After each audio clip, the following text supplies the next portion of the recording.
Welcome to the Indie Film Hustle Podcast, episode number 200. The way to get started is to quit talking about it and begin doing. Walt Disney. Broadcasting from the back alley in Hollywood, it's the Indie Film Hustle Podcast, where we show you how to survive and thrive as an indie filmmaker in the jungles of the film biz. And here's your host, Alex Ferrari. Welcome, my Indie Film Hustlers, to a special episode of the Indie Film Hustle Podcast. I am your humble host, Alex Ferrari. Today's show is sponsored by Video Blocks. Now, guys, when I was shooting my show for Legendary Pictures, and I did that 96 pages in 4 days, I actually got into post and we used a lot of stock footage, stock sounds, and even some graphics from Video Blocks. They are an amazing resource. With your membership, you are granted the rights to use that footage forever, in perpetuity, on any projects you want to. So if you want to try a 7-day free trial, and by the way, anything you download during those 7 days is yours to keep. And if you decide to stay, you get 84% off the yearly membership. It is well worth it, guys. Trust me, if you do a lot of production, it is something you really need. So just head over to videoblocks.com/hustle. And today's show is also sponsored by Masterclass, and specifically the new directing masterclass by Oscar-winning director Ron Howard. Ron Howard has grossed over $1.9 billion at the box office and has made Oscar-winning movies like The Da Vinci Code, Cinderella Man, Apollo 13, and The Beautiful Mind, just to name a few. And his masterclass, which I've been able to watch already and take, was amazing. It was just so insightful, and it's a must for any film director or any filmmaker who wants to direct. The knowledge bombs that he drops are amazing. So just head over to indiefilmhustle.com/Ron Howard. And you could buy that class individually, or now Masterclass is offering $180 for their entire catalog a year. So you can download and watch Martin Scorsese, Werner Herzog, Aaron Sorkin, Shonda Rhimes. And for the price of 2 classes, you get their entire catalog, which is growing every month. So definitely check it out. So guys, we have arrived 200 episodes of the Indie Film Hustle Podcast. I do not believe I am here. I don't believe this is really happening. I don't believe that 2 years ago when I launched this little podcast that I would ever reach 200 episodes. So I want to thank you guys so much for all your support and building this podcast up to what it is, because without you guys listening and spreading the word, without the tribe spreading the word, we would have never gotten here. So again, a big thank you. And as I see the numbers continue to grow on our daily and weekly numbers of downloads, you guys are doing your job. You guys are spreading the word. You're telling every filmmaker you know, every friend you know, every screenwriter you know, every cinematographer you know, that they have to listen to this podcast, because hopefully there is some good value in there that will help them on their filmmaking journey. So again, thank you. And I wanted to do a big episode for episode 200. And I was looking at all of the interviews that I have cooked up in my archives, ready to be released in the next coming weeks and months.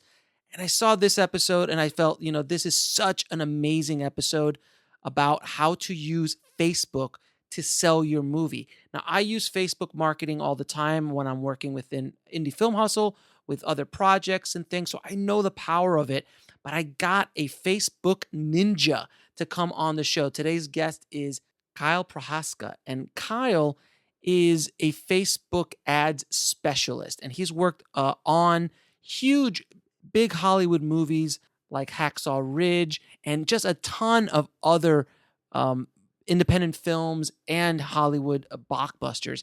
And he really understands what it takes to really use Facebook specifically as a tool to get your message out. There are tricks of the trade, not just being able to slap up a trailer and put some money in boosting it. That doesn't work. There are specific things that you can do to actually better your chances of finding an audience online, how you use the algorithm from Facebook, how you do all those kind of little ninja tricks. And we're going to go deep in the weeds on this episode. So guys, I really want you to pay attention. Might have to listen to this episode a few times. You might go back and refer to it when you're going to go do your campaigns, but it is super powerful, and you can use arguably the most powerful marketing tool on the planet to help you get your message out there regarding your film, your production company, yourself as a person, as an actor, as a filmmaker, however you want to use this tool, you can do it. So, Kyle and I get into the weeds. We really geek out, but we also have a lot of great information for everyone to understand. So, if you just want to have a better understanding on how to use Facebook to market yourself or your projects, take a listen, get some paper or your iPad, however you want to do it. Take those notes because there's an amazing amount of knowledge bombs in this epic interview, and it will last for a while. So I think we're almost at an hour and 30, hour and 40 minutes in this episode. So much information, so much knowledge. It's scary. So without any further ado, please enjoy my conversation with Kyle Prohaska. I'd like to welcome to the show Kyle Prohaska, man. How are you doing, sir?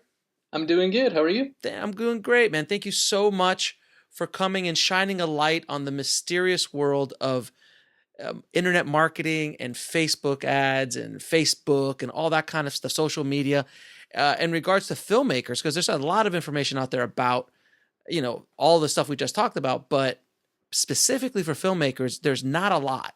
So Right. I'm really grateful that you are coming down as a Facebook ninja and sharing your art with us, sir. Yeah, absolutely. I think there's a lot of information out there and a lot of misinformation. So hopefully I can help out. All right, great. Now, how did you get into this wonderful world of internet marketing? Kind of by necessity, just as a filmmaker. Right.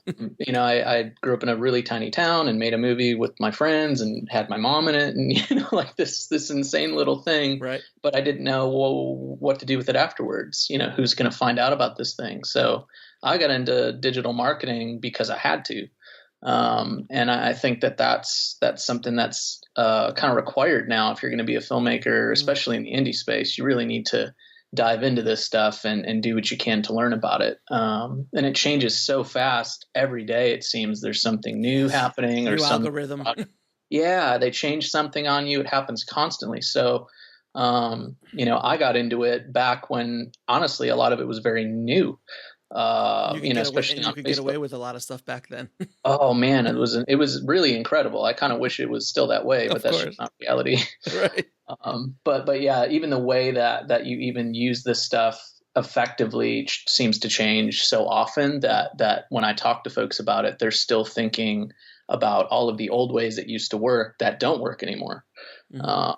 So It's pretty insane, and I agree with you 110%. I got into the internet marketing space on necessity as well, and I've been doing it since 2005, before all that kind of stuff was going on.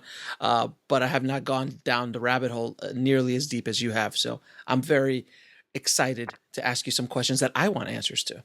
go for it. All right, so can you give us can you give us first of all a few of examples of some of the projects you helped on Facebook and used your kind of ninja skills to kind of boost up, and what were those results?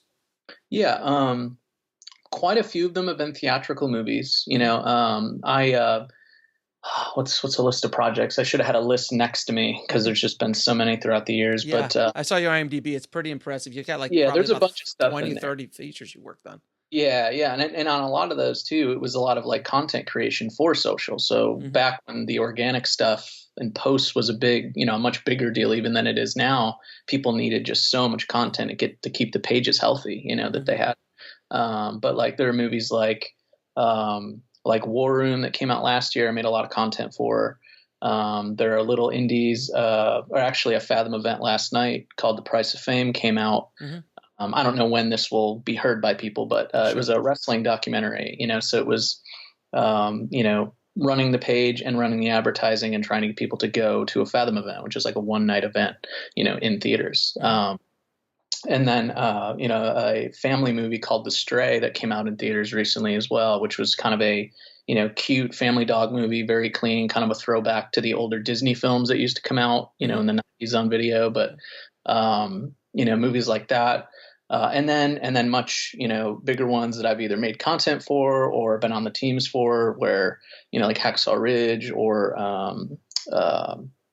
Patriots Day, a few others. So it's kind of all over the place in terms of where I've got my finger in or helped or been a part of, not necessarily show run, but I also also enjoy working on a lot of smaller stuff for, indie filmmakers. So that might just mean somebody who's putting it out on iTunes and that's all they're doing. Mm-hmm. Had a lot of fun working with Alex Lehman. Yeah, of course. Alex, friend of the show, Alex Lehman. Yes. Yeah. He had his movie Asperger's R Us coming out, Mm-hmm. and they didn't have kind of a internet strategy at the time. It was kind of traditional PR and whatever they could muster through kind of the Duplass, machine that they've got built over there.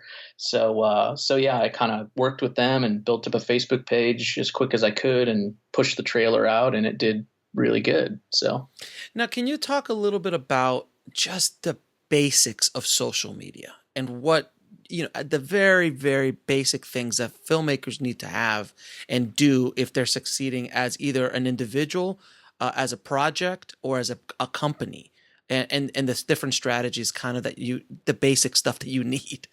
Right. Yeah. I think kind of like a movie or a show that you develop now, your strategy form is everything. Mm-hmm. So if you pick the wrong starting point, you could build everything from the wrong place, and it's not going to do for you what you want it to do. Mm-hmm. So a basic thing to have just as a person is you have to decide: am I a company or am I a person? What is my that whole brand. idea of What's your brand? Right. Yeah, and that can get in the weeds really fast when people start talking about brands, because it sounds very like generic and no one knows what it's trying to mean. Mm-hmm. But yeah, deciding that first, it's like, where is the home base where your stuff is going to be? Twitter account, a Facebook page. You have to pick what you want to focus on, because for an indie filmmaker especially, you have the problem of segmenting everything too much. Mm-hmm. Where you don't have enough pull to spread out everything. So the very basics are creating a page for either your company or yourself, deciding if you're going to launch all your stuff from a singular place, that would be what I would suggest. Mm-hmm. Concentrate your engagement in a few places that you're going to be most effective based on what your interest level is too. Some folks create a page and they really don't have a strategy or don't plan on focusing on it, and it's not going to be effective for them because they're just not interested, in the end. So yeah, I mean, I guess it's hard to lay out exactly a basic list, but what you decide to focus on and what's going to take advantage of your own strengths as a person is where you're going to want to focus. Because a lot of times I find that filmmakers make the mistake of building up something specifically for just one movie. Right. And that's fine. But then that audience that they build up for that movie, let's say you do an Asperger's documentary and the next movie is you're doing an action. Right. Those audience are not going to be the same. And then you've got to kind of start from scratch, where, like you were saying, if you have a central hub where you can sprout everything out of, it makes a little bit more sense. Is that right? Yeah. And sometimes the movie is going to dictate that, right? Like on Asperger's R Us, it was having it come from a page called Asperger's R Us documentary, Mm-hmm. Was really valuable as opposed to kind of a generic company name. So, right.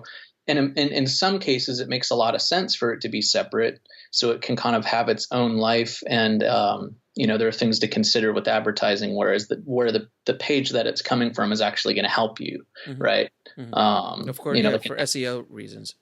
Well, for when an ad unit loads for people, Mm-hmm. They're going to see what page it's from, and on a movie like that, the targeting was all about the autism community and the Asperger's community, and just that whole group of people, whether they have it or they have family members that have it. Mm-hmm. Seeing that word was really important. Sure. It was just really important for people to know quickly, hey, this is about something I understand. So some random name or a company name they don't recognize would have not like killed everything, but it certainly wouldn't be helpful. So yeah, it really depends on the project. Now, how should a filmmaker build an audience on his or her Facebook page? I'll be honest, for me personally, since I've kind of like transitioned my focus out of where I started, which was more like the faith and family space, and then moved into more mainstream stuff, I've focused a lot on my own personal page for now, until I kind of get my ducks in a row and figure out how I want to move forward. Mm-hmm. So for some people, for a lot of indie filmmakers, their own personal Facebook account is going to be where some of their effectiveness is going to come from the most. Just because it's where they're already interacting with like their closest friends and family. Mm-hmm.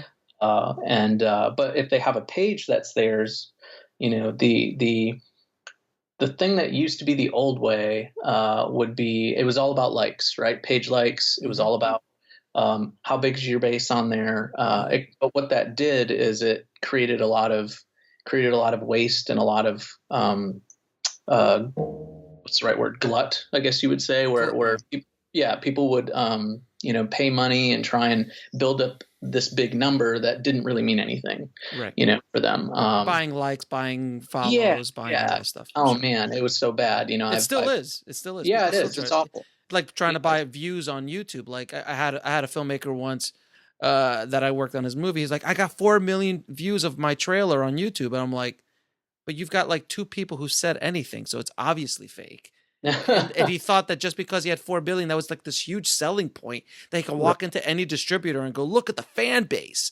Right. And I think where things have transitioned is it's not that you don't want to have a base, because that's helpful, but growing it is incredibly difficult and expensive if you're focusing on just like making a page bigger directly, as opposed to pushing content that is specific, and growing data around the pieces of content, because people are so bored now with pages that do nothing but post, articles and inspirational memes and stuff. It's just they've gotten wise to the game, and everything has become so saturated. So, when I talk to filmmakers and they have a movie that has no juice at all, where the page is brand new and has 100 likes on it, I tell them, yeah, right. And I tell them, like, focus on, if you're going to spend any money, for instance, if you're going to focus your efforts, put it on the actual centerpiece of content for your movie, and that's your trailer.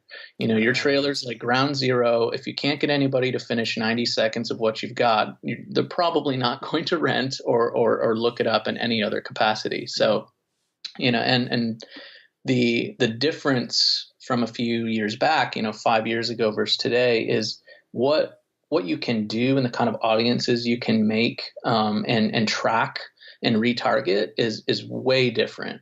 It used to all be about growing your page big, so when you'd post, the sample size of people that would see it would be big enough to, like, create a little bit of a wave for you, right?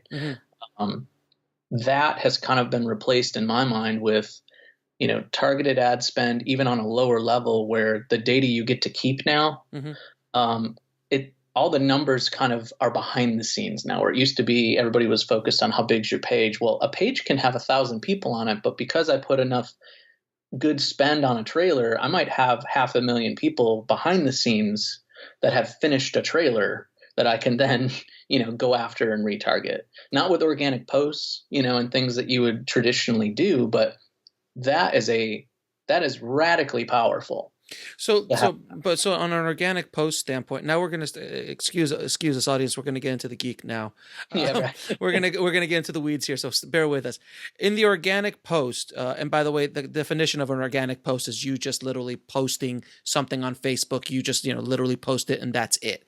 Yeah, it's distribution that it gets just from Facebook's algorithm to whoever they happen to deliver it to. It's without any money on it. Now, what I found though is, because Facebook a few years ago changed their algorithm to the point now, even if you have 1,000 people on your Facebook page, you will only, if you do an organic post without a link, you might get, if you're lucky, 5%, more like 2 or 3%. If you put a link in it that leaves Facebook, then you're dropping that percentage even down more. Correct. But what I have found is that if the content is strong and it starts getting shared organically without any money to it, it becomes very powerful. And to the point where I was like, wow, I was shocked, because I post a lot on Facebook and through my own marketing for Indie Film Hustle. And as I posted stuff, I started seeing 20, 30, 40, 50 shares, which for me is a lot. Yeah. And I'm like, wow. And I'm starting to get this massive reach, and I haven't spent a dime. Right. So it's possible, if the content is really solid, that you could kind of go arguably viral. And that's Correct. with links too, by the way. So Yeah, I mean that is becoming less and less common because of yeah, those changes you mentioned. But sure. like, even on my personal profile, I'm because on my personal profile, I try not to promote very much. Just for me personally, it's mostly Sure. pictures of my kids or a Hmm. really interesting article or whatever, right? Hmm. The same principle that I kind of use for pages, I use for my personal account, where if I post too much, I seem to kind of get punished for that. Where if I post the very best stuff, the most interesting stuff, the stuff I really, really care about, spread out enough, I tend to do much better. Where Facebook is also looking on a post by post basis, how quickly you get how much engagement. So if something gets response, quickly right away, it tends to have a longer organic tail, Right. And it will so push it a little bit more, maybe. right. Yeah, it does. It absolutely does because it's sorting through the zillions of posts coming through at any given time, and it's trying to bias towards whatever seems to be getting the most engagement. So the faster you have shares and comments and likes, the better that post is going to do in the long run.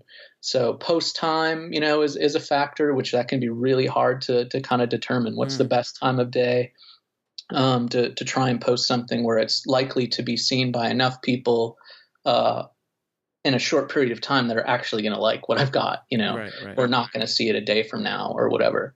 So it used to be a lot more about that organic reach, and then things that, they changed that algorithm, which some people were very upset about because of how radically different things were seemingly the next day. Yeah, because basically Facebook said, okay, now you've built your audience on our platform and in our sandbox. We control our sandbox. So now Right. if you want access to those people that you've worked hard to get to, you're going to have to pay. Well, and what it also seemed like too, and I know there's a lot of controversy right now about Facebook in particular, but like, Yes. it's I almost wonder how much of that was earned and how much of that was getting lots of help from them at the time. Similar to kind of what Netflix did with their own catalog, where they were buying up seemingly everything a number of years ago. It seemed like they were just grabbing everything they could before they kind of started putting money into their own stuff, making their own stuff. They seemed to be buying everything, and you would go on Netflix for a year or two there, and it seemed like they had every schlocky thing you could imagine, filling their catalog with the occasional good movie in there. Right. There was that time period of we're going to really ramp up how much stuff we have and really try and get a lot of people in here really quickly. And then they kind of backed off on that and started making more, stuff. It's kind of like Facebook was, pushing things and helping things along before they scaled it all back. Right. Because they got your audience building. You're building up your base. Yeah. And that's Yeah. business. Right. And on the paid end, I mean, I know a lot of folks, especially if you're an indie filmmaker, the idea of paid advertising makes you want to like cringe sometimes. But I think it's probably the most powerful thing available to any indie filmmaker now, if they're willing to take a look at it, understand what it means, compared to what things used to be like. It's like now I can launch a trailer for someone or for my own thing and have a really good idea of like a measurable idea of who's watching it and how much of it. And I can, if I have a budget for that, I can scale those numbers. Like that never used to be possible. You would just furiously email, tweet, post, and just hope. No, you're absolutely right. It's become surgical. Right. Facebook, beyond any other platform, including Google Ads, the amount of information they have on their customer and about their likes and their mood and everything is so massive. It's scary how massive it is. It's a little scary. It's a little scary, man, because I'm on Facebook obviously all the time. So I get stuff on my feed and I'm like, how did you know I wanted that? Right. Right. I was thinking about pizza. How did, and then there's a Domino's ad and I'm like, what? How is that? It's terrifying. It is a bit terrifying, but yet I kind of like it, but I don't like because it's actually stuff I want. So like this is the advertising philosophy that I kind of work with, which is I'm not trying to interrupt someone who, isn't going, like, the plan is to get what someone's going to like as best as you can infer Sure. in front of that person, not bombard the internet and hope that 5% that it's actually for like it and engage with it. Like that used to be what you had to pay for. And you right? couldn't afford that. And you couldn't afford it. Yeah, and you would pay for impressions on just a particular website where they would promise you yeah, this many banner impressions, but you have no idea who's seeing them, how many times most of the time. There's no proof. There was no reporting. Not really. Just click-throughs, if that. Yeah, targeting used to be picking a website to put a banner on a bunch of times. Now I can go after the individual on their phone while they wait for their coffee.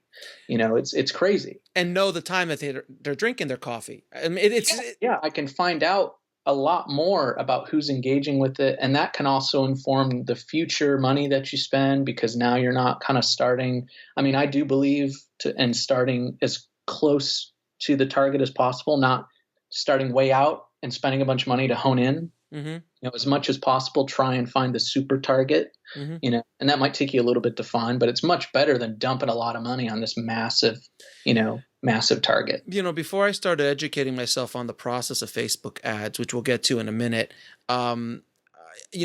spending money on advertising, especially for indie filmmakers, it seems, it's only $20 here or $25 there or whatever, to start.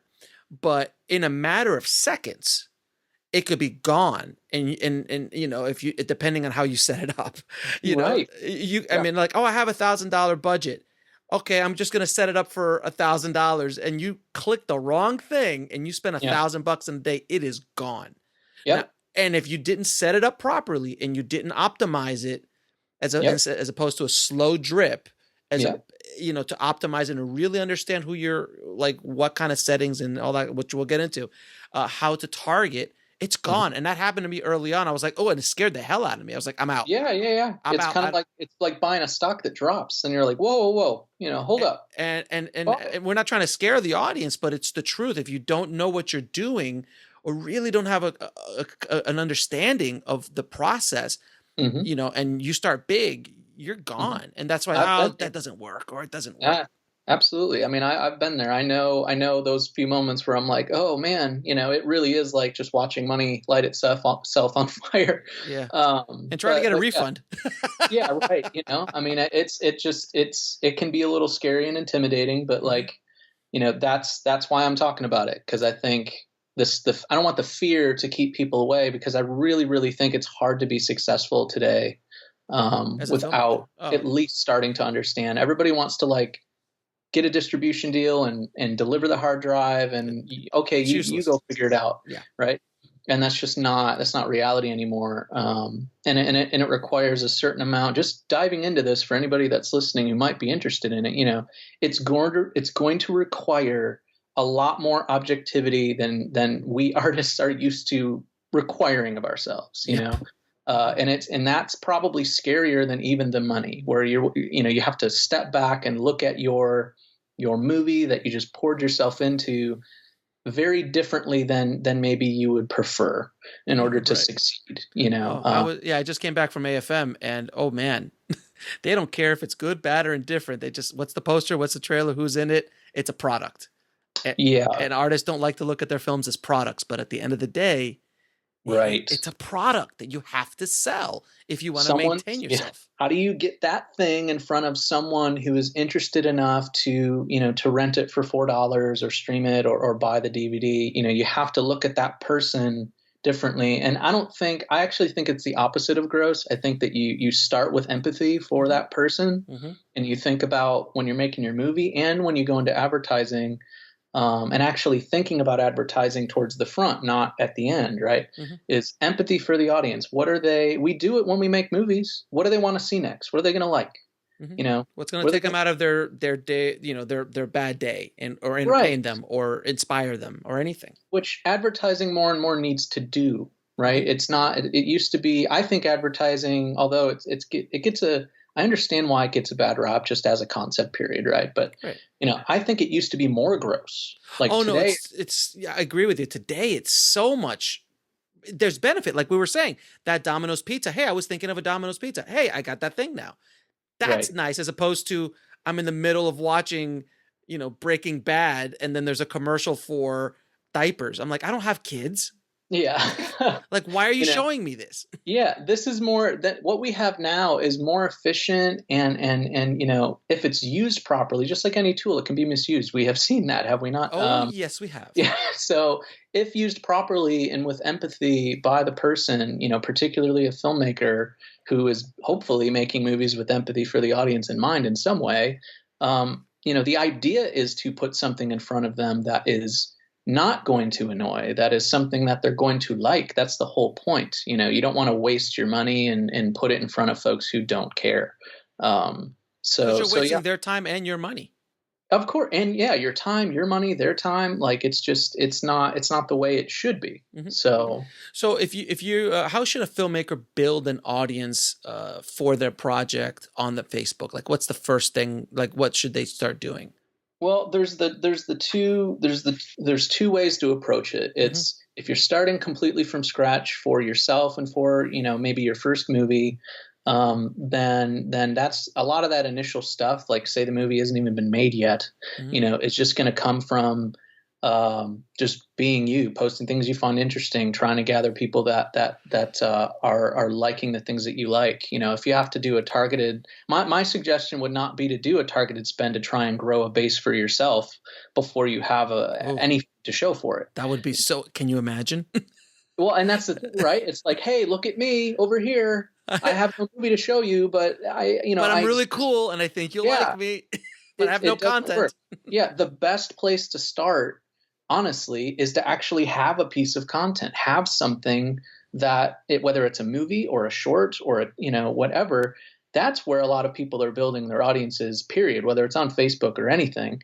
You have to have something to show for yourself. So if you have a movie, though, it starts with the trailer, having an amazing trailer. But, as I don't know if I linked you to that one article I wrote, discussing, when I say good trailer, I mean a trailer that is specifically you thought it through as something that's going to have to be advertised, not you sat and cut a trailer for your own movie and you think it's amazing, but it's 3 minutes long and nobody's going to finish it, no matter how high you are on your own, your own thing. Would you agree that, and this is a big pet peeve of mine since I am an editor, you should hire a trailer editor or someone who has trailer experience? It's like some of the best money you can spend in your marketing budget. I think it's going to depend on the person. It's like I've cut plenty of other folks' trailers and I've cut my own, but you have if you experience. don't have the objectivity, though, right? That's the difference. That's why a lot of people suggest don't cut your own, because a lot of people can't step back and they can't. Just like it's hard to cut out a scene that in the story forward, but you love it. I will cut that thing all day long. I'll get rid of it immediately. Like I'm very ruthless with myself, or I try to be. So when it comes to cutting a trailer, I know that if they don't watch the actual movie, the movie makes no money. I'm never going to get to make another one. So, sitting down and being able to look at your movie, not as the filmmaker now, but as somebody who wants to make more movies later, how do I cut this for viewer retention so it's the best thing it can be, where it doesn't give everything away, but is going to be attractive quickly to the folks that it's made for. Like these trailer editors, like I know a friend that works at Mark Woolen. He just won a Clio the other day. He's great and he's cut amazing stuff, but a lot of the trailer houses and people that cut trailers, period, are not cutting them for the environment that I'm talking about. Right. They're cutting them for, and that's not to say that they're not amazing. Of course they are, but they're amazing within the context that they were made for, which is like theatrical trailers. Yeah, they're made to be seen in an environment where someone is basically intending to finish it, right? Like they're in a theater with their popcorn, unless they're going to the bathroom, they're going to watch the whole thing whether they want to or not, unless they're kind of looking at their phone. So when you're putting your movie out there as an indie filmmaker and you have a budget that you've kind of set to push your trailer to a specific group of people, you are not in that environment. That trailer is showing up in a space where all it takes is a flick of their thumb and you don't exist to them anymore. Right. So, you have to look at your trailer from that standpoint. You have literally a few seconds to get someone's attention. How do you let that person know that, hey, this might be something you're interested in? And that's where it steps into this weird zone of being artistic, but very data conscious and just kind of objective at the same time. It's like there are artsy trailers that are incredible in their own right, that work in an environment outside of the internet, or at least outside of an advertising space, like showing up in your newsfeed where it's going to autoplay. And if all they see is a logo or the shot of a field with no context, I could cut you 10 identical trailers for 10 different movies that all start with the same first 10 seconds, whether that's logos or whatever. Oh yeah. And I could push it out to 10 different audience groups. None of those people, unless they watch past that point, would know the movie is that particular kind or genre or anything. Yeah. So, and you're paying for the first 3 seconds, so it shouldn't be your logo.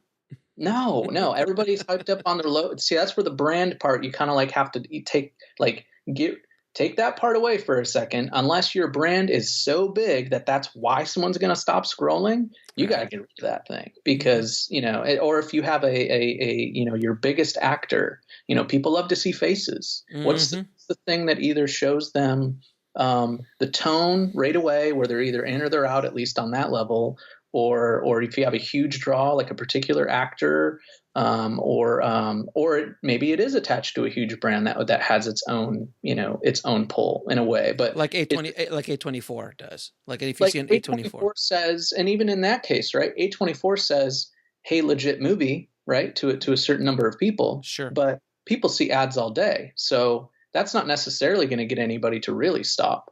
Not if you're targeting, if you're just targeting people who just love movies, who are like cinephiles, like that's not really a target.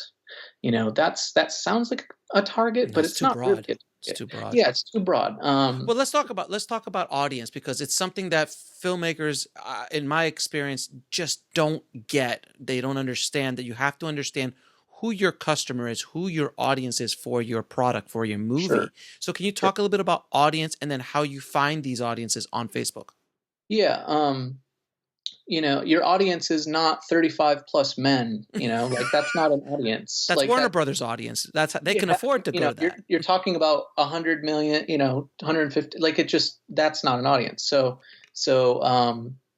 and I believe in going as deep into the targeting as you can, because, again, that objectivity, far less people, and I would be careful how I say this, but it's just true. Far less people are interested in your movie than you want to think, right? Absolutely. Far less people are going to like it than you want to believe. Mm-hmm. And far less people are going to buy it than you think. Mm-hmm. So who are the most likely to like it and buy it? What is their particular leaning as a person, and what is it about what your movie communicates, specifically though the trailer, right? Because perception for them is going to be reality. Mm-hmm. Whatever you put in that 60 or 90 seconds is all they know at this point. Mm-hmm. So you can make a horror movie. You've seen those funny trailers where people make a horror movie look like a family, something or other. Right. Or they make a Christmas Vacation look like a horror film. Yeah, they're great.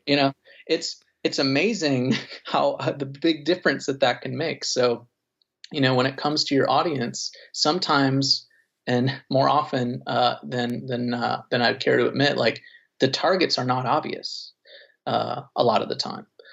Sometimes it's a lot easier, and I think as I've done this longer, I've gotten better at it. But when I look at would be like an example, an easy target or an easier target would be something like an Asperger's R Us. There's clearly a community that's targetable, who's very underserved, and that meant that the trailer, which we did change at the very front, right, because we needed to suck them in, needed to let them know quick that it was about a topic they understand.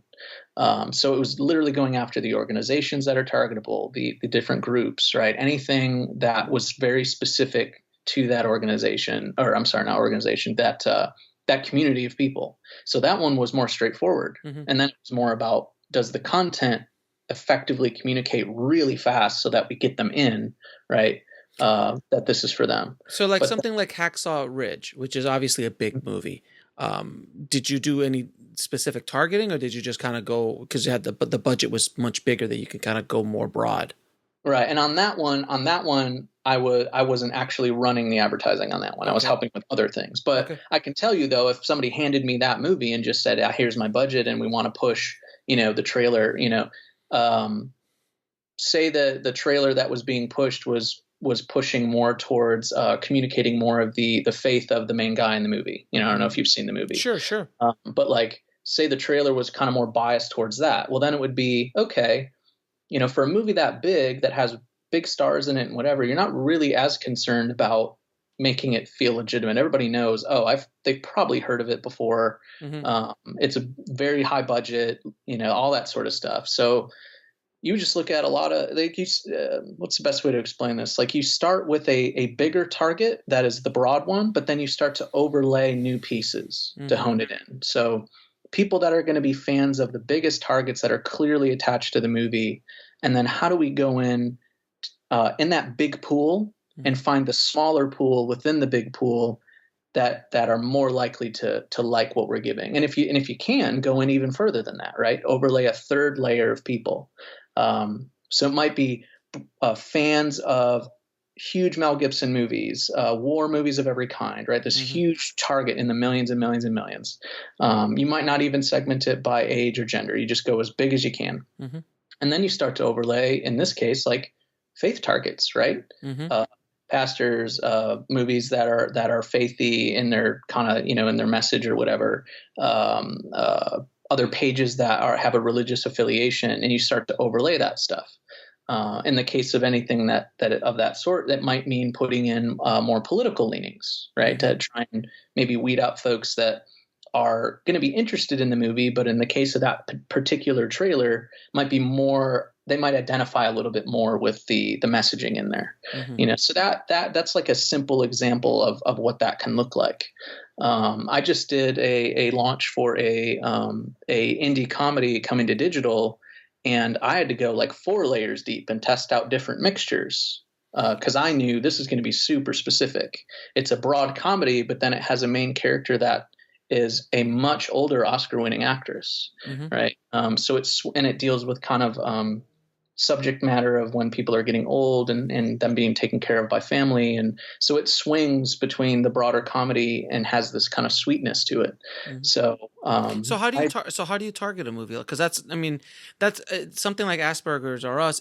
It's fairly straightforward and fairly simple.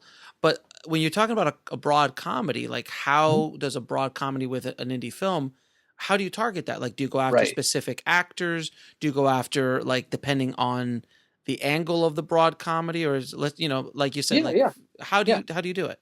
Yeah. And honestly, I think a lot of folks that are probably listening that are in making indie movies, like, to be quite honest, a lot of our movies are some of the hardest ones to target, right? Because they don't have the huge actors with the massive targetable, audiences that know their face immediately. So, for this movie, I created, 4 different segments. It was, very broad comedy, which included, all the kind of normal ones you would think of, broad comedies of every sort, Will Ferrell movies, the Hangover movies, everything, just throw it all in a big group. Right. And then I did a totally separate category of comedies, but ones with heart, right? Movies that are funny, but have a particular sweetness to them. And there were movies like The Descendants in there, and some of these might have drama mixtures too, but you know what I mean?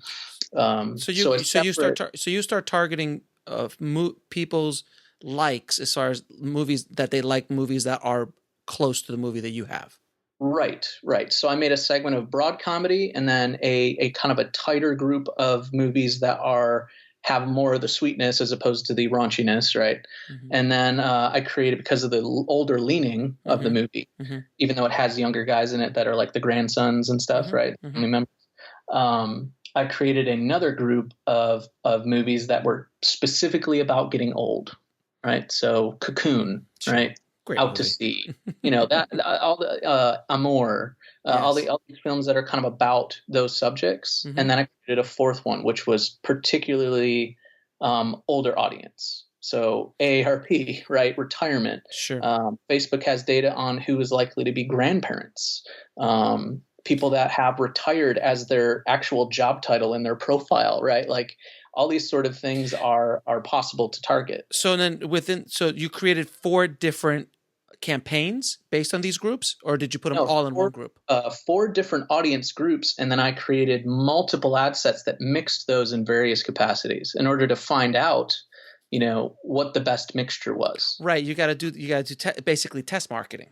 Yes, exactly. But the best way, and it kind of sounds scary to folks that don't have a lot of money to spend, but truthfully, it's about spending a little bit of money on a lot of different mixtures. And you have to kind of sit there and look at the data as it starts to run and optimize and find out, okay, which rabbit hole do I go down, right? Where the engagement and the cost per completed view, like at the 95% mark, is the highest. That's what I look for. So can you talk a little bit about cost per click, CPC, CPMs, and what's a good target range for for an action? So if for a click, how much should you get it down to per cost? Obviously the lowest as possible, but what's the average for action and for people? And a lot of that stuff's going to be, that's going to be in like the retargeting phase, which for a typical movie is going to come after you've launched the trailer and put as much as you're able to put on that.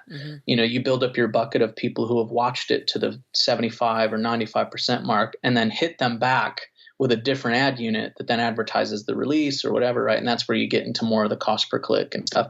Those numbers, to be honest, can be all over the place. Okay. There's so many factors there. If you're paying any more than 50, cents per click, I mean, you really want to.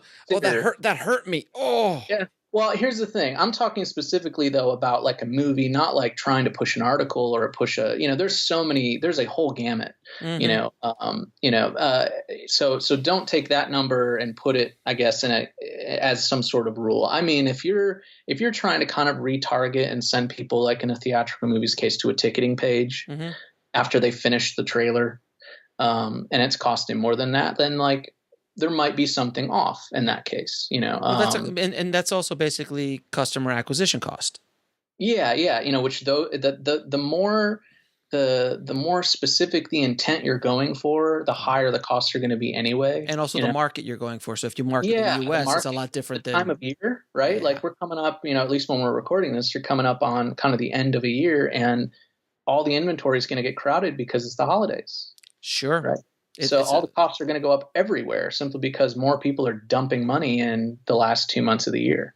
So competition is going to be a lot more fierce. Yeah. And something specific that I've kind of learned over the years of running stuff for movies in particular is that everybody kind of gets obsessed with cost per clicks and CPMs when and CPMs, I guess, is more applicable to what I'm about to say. But like for a movie, if someone has finished the trailer, they really don't need to click through to somewhere, right? Mm-hmm. They only need to know again and be reminded possibly multiple times, but either way, they need to see an ad unit that communicates back, hey, that thing you watched, it's out. Or hey, that thing you watched, it's over there. They don't need to click through as the gateway to get there because everybody has an Apple TV or a Roku. So they simply need to be reminded that, hey, that thing you liked, it's over there. So them clicking through isn't really the gateway to the sale a lot of the time, Right. That's my personal opinion. They don't need to click through in order to rent it. And odds are if they're going throughout their day, they're probably not renting it right there from their phone to go and watch later. They're going to go and look it up later. Oh, that movie's out. Of course, it's Friday night, whatever. They're going to go check it out. Can we talk a little bit about content and Sure. and how important content creation is for a project, for anything in regards to anything online and specifically on Facebook? It's so huge. It's so huge. And because this is what I do on a daily basis with Indie Film Hustle. I output an immense amount of content. Right. As you know, I'm sure you've looked me up. You got a million episodes on a million things and blog posts. It's crazy. It's awesome. So I pump up a lot of content that's valuable. It's not just garbage. It's valuable stuff to my audience. And that's how I'm able to build up my audience and build up what I've been able to build up. But when it comes to a film, when I released my movie, This Is Meg, I created not just the trailer, which was, as you said, the lead generator. That's the big boy. I have a poster, but that really didn't do a whole lot. I didn't really focus. But then I created behind the scenes segments. Sometimes I made funny interviews. We actually shot specific content of one of our main characters who was, supposed to be a guru. And he was spouting out like the most ridiculous wisdom you could ever think of. Sure. Things like that. But it was all about brand and about getting this out. And then once the movie was released, I released short scenes per actor or per actress, and targeting those specific groups. So that was a lot of content that I created for just my movie. What do you suggest for filmmakers when they're creating, getting content creation for their projects?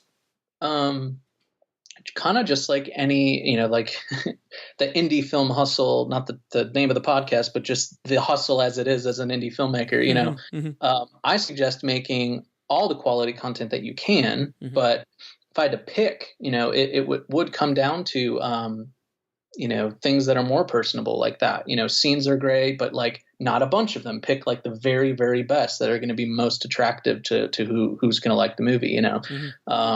Memes still have value, right? Like they still work. They still have a certain amount of value. They still do. So doing that. With like endorsements, if you have any quotes from the movie that are the most potent, that sort of thing. Countdown, memes can be helpful, and then creating a really, really, really good short spot. If you're going to actually do some of what I'm talking about and retarget people that you've hit that have like visited your website, for instance, or whatever. Which I never mentioned, like the Facebook pixel and being able to put that on a website. But what is the I don't know about Facebook pixel. What is that? Facebook pixel is a tracking pixel, just like when you put on Google onto your site. It allows Facebook to track just like Google would, visitors and what pages, and you can set up, conversions to send people to specific pages and track those things, but within the context of Facebook users, so which is everybody. Right. But like, it's only going to track the folks that actually visit. So like on a theatrical movie, the very last Hail Mary part of what I might do is hit everybody that visited a ticketing page, with last minute ads on like that Friday. Right. But I can only do that because the pixel's there and it knows who visited that specific page or who visited the site in general. You see, that's some ninja stuff right there. But you just gotta have to you have to just look into it and do it and set it up and make sure you do it the best way you can and do it early, because Facebook's going to start gathering data as soon as you install that thing and make sure it's firing. It'll start putting an audience for you together just based on who's loading your website. That's pretty massive. Yeah, it's great. And because if you have an ad account that someone has set up, and you set yourself up as an agency as opposed to an individual, it's basically just a button for now. That could change. It's one of those things where I'm hoping Facebook doesn't, change something that's going to make this harder for people. But, you can start to plug in custom audiences like that based on video viewers or visitors or whatever, and see a demographic makeup of those groups, age groups, what pages do they like the most? Facebook has data on everything. On everything, income level, for goodness sake, estimates and stuff. It's not. But is this that's if you are an agency or if you're a person? If you set up an ad account as an agency, I believe that's the only way the audience insights panel will actually show up for you. I didn't have it either until I switched over and was able to get access to that specifically. Fairly easy to do that. Yeah, in your like settings for your ad account, but okay. And it might even be there already. You just haven't noticed the button or something. You never know. But when you were talking about content, a lot of the times what I'll see is people will spread themselves too thin, for instance. Mm-hmm. They'll make so much stuff, but they'll have not put together a way to put it out to enough people for it to really matter for them, right? Right. Some movies would be better off, quite honest, of having 2 to 3 and that's it, but they concentrate all of their focus on the trailer in the biggest sense, and then 2 amazing concentrated pieces of content to follow after. For a lot of people, that's about as much as they're going to be able to afford and be effective, right? For other folks that have an audience base already or have a lot of other avenues to like push or put stuff out organically, make all the stuff you can, because it can be helpful. If you have just one actor with a great Twitter following and you made something specific to them, right? That can be really valuable for you. Outside of Facebook, there's all sorts of things that can be done. But the content really has to be, I think today more than anything, short, concise, very quick to communicate what it is you want people to know. Mm-hmm. I know everybody thinks that this is just making everyone's attention span shorter, but truthfully, who in the world has time to watch your 10-minute behind the scenes thing? How many people are going to actually finish it? It's not likely.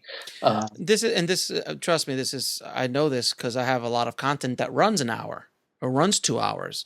And I Sure. see the numbers come back, and I know exactly how long they stay, Right. and I know exactly you're right, and especially on a feed, there's certain arenas like YouTube that, a channel that people are subscribed to, Right. or true fans that are really into whatever you're doing.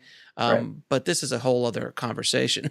Sure. Now, and just to mention, because I know you asked me about any, there's just to make a quick comment about other stuff outside of Facebook, because I have been involved and have understanding about the other platforms, advertising on Twitter, extremely difficult. Yes. And one of the lowest ROIs that I've seen personally. Yes, absolutely. It's horrible. That's why they're not doing well. Yeah, it's not great for people that don't have a lot of money to spend.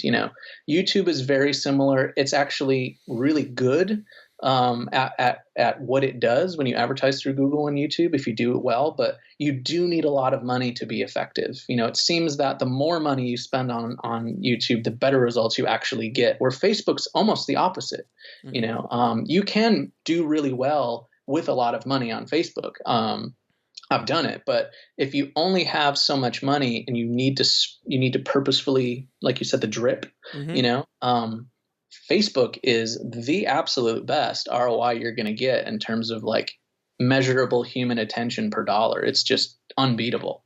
So that's why I kind of tell folks, if you only have a certain amount of money to spend, please, look over here, because it's the best you can get. Now, how many times does a customer need to be exposed to your message before they take action? And this is going to sound ridiculous and make me sound like I don't know what I'm talking about, but Sure. Truthfully, no one has no idea. No one has any idea. I know. Nobody has any idea. Like that whole idea, nobody knows anything. Like my hope and like dream for everyone, not just me, because I'm involved in advertising, like as a day-to-day sort of deal, is conversion tracking. Really true conversion tracking through to the digital platforms. Nobody offers it. iTunes is just a closed system, and it's just kind of the way that it is. Amazon's no different. Nobody really provides you a way to track a digital sale all the way through the funnel that you brought people through. Unless you create the end area, but the big platforms, they don't allow you to. Correct. Like VHX, yes. Yes. But again, how many people actually that you're going to get to are comfortable using it, have any idea what that is? Vimeo, right? Even Vimeo video as Yep. well. Same thing. It's getting on those big platforms where people feel comfortable, have their number. Like everyone's got their stuff on Amazon already. Of course, right? Because everyone and even if someone doesn't intend to buy it over there, a lot of people just go there to check, what the pricing is or whatever. So my opinion, if you're putting a movie out digitally, which like I just had something come out that didn't do this because we actually couldn't afford it. It's just like a DIY lo-fi thing made with some friends, not like a normal release, right? Put it in as many places as you can afford that are the major ones, because people are going to initially go look where they're most comfortable, right? So if that means Amazon, they're going to head over to Amazon. If that means, like, I'm an iTunes person, right? I have an Apple TV, not a Roku. So if it's not on iTunes, it's way less likely that I'm going to end up watching it, right? Well, like for me, since we just released Meg on all the major platforms, Fandango and Google Play and everybody, everywhere, everywhere I released it. What I've realized is that I honestly only needed to release it in 2 places, which is Amazon and iTunes, because those are the biggest. Yeah, those are the 2 big. Google Play, sure, but generally speaking, if you're on Google Play, you probably will buy on Amazon and iTunes. But those 2 markets are very different, because I just got an Apple TV a little bit ago. And before then I was on Amazon only. So I would only buy things on Amazon, but now I'm on Apple TV. So now I've switched over to buy and rent stuff on Apple TV and not on Amazon. So it's either one of those 2 for releases. That's just my experience. I mean, obviously Hulu and Netflix, that's all other conversations. But for TVOD, transactional video on demand, those are the platforms that I found that work the best. Now that's something that's interesting actually too, is, and then you're not wrong about that, with the fact that they're clearly the big dogs, right? So you have to, when you're going to pay money to an aggregator or whoever, to place your movie, you want to make sure, or at least think about how big, that's the objectiveness that I was talking about, right? How big are my sales likely to be? And do I want to pay, that extra amount to get placed in a spot where I might not break even, or that's certainly a part of the conversation. So yeah. Something that I wanted to mention, I don't know, I didn't have a clock about how long it's been. Oh, no, don't worry. No, we're worse. Okay, good. We good on time? All right. Oh, no, don't worry. We could talk for another hour. I'm good. I'll talk as long as you want to talk. Okay. Something that when I was talking about audiences and about kind of mixing the different audiences together, the way it works on Facebook is they'll let you put in all the targeting you want, but then they allow you to either narrow or exclude, audience groups. So when I said, I have audience A of broad comedy, I'll put that in, and then I'll say, but they also have to match audience B. So it's not adding A and B together in one pile, right? It's everyone who likes these broader comedies, but also likes the ones with heart. They have to like both, and also like Cocoon. Yeah.